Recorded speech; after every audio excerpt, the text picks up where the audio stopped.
अब मुझे बताओ भाई, जो लोग अपने परिवार के बेटों का कल्याण करते हो, करने की इच्छा रखते हो, वो आपका कल्याण कर सकते हैं क्या? देख रहे हो भैया, बोल तो ऐसे रहे हैं जैसे इनका लड़का भट्टे पर बैलगाड़ी से ईटा ढोता हो। ये सब सुनकर हिपोक्रेसी भी शर्मा जाए।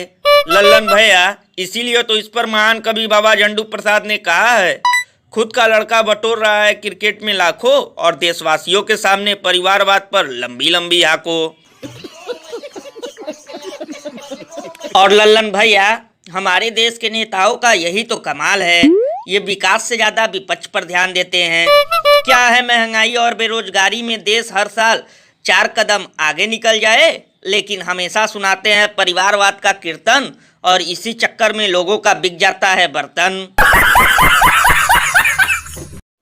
यही नहीं, अभी और सुनिए। ये बड़ी अच्छी बात कही आपने।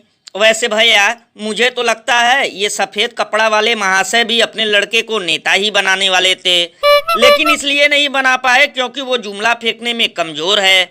जाती है होली, जाती है दिवाली, फ्री में मिले सिलेंडर से बन रही है दाल काली। और अभी तो रुको, क्लाइमैक्स अभी बाकी है। किसी छोटे से नगर में कोई चाय का ठेला लेकर के खड़ा रहता था और चाय बना करके बेचता था। अब कोई चाय बनाने की बात आती है तो मेरा ध्यान जरा जल्दी जाता है। अभी मजा आएगा। तो दोस्तों, देखा सिलेंडर वाली चाची चाय बना रही हैं। मुझे तो लगता है अब हम लोगों को 13 रुपए किलो शक्कर मिलने वाला है। और भैया, मुझे तो लगता है चीनी के साथ साथ सिलेंडर का दाम भी प्याज की तरह नीचे आ जाएगा। वैसे लल्लन भैया, चाय बनाने के लिए इन्होंने नाले वाली गैस का इस्तेमाल किया है या फिर एलपीजी गैस सिलेंडर का? जब चुनाव नजदीक आता है तभी ये लोग हलवाई गिरी करते हैं। कोई चाय बनाता है, कोई घर घर जाकर खाना खाता है, कोई रेवड़ी लुटा आता है और उसके बाद कोई नजर नहीं आता है।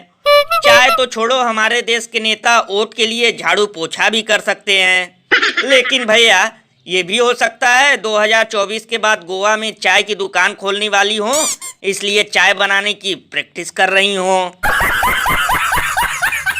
ये बड़ी अच्छी बात कही आप। लल्लन भैया, एक वो भी समय था जब घर के किचन से ज्यादा ये सिलेंडर लेकर रोड पर नजर आती थी, लेकिन अब कैलेंडर का पन्ना बदलने से पहले सिलेंडर का दाम बदल जाता है और सड़क तो छोड़ो, कोई गली मोहल्ले में भी नजर नहीं आता है। भैया, इसीलिए तो मैं ऊपर वाले से कामना करता हूँ कि जल्द से जल्द इन लोगों का प्रमोशन हो और ये चाय के साथ साथ समोसे और पकौड़े भी बनाएं।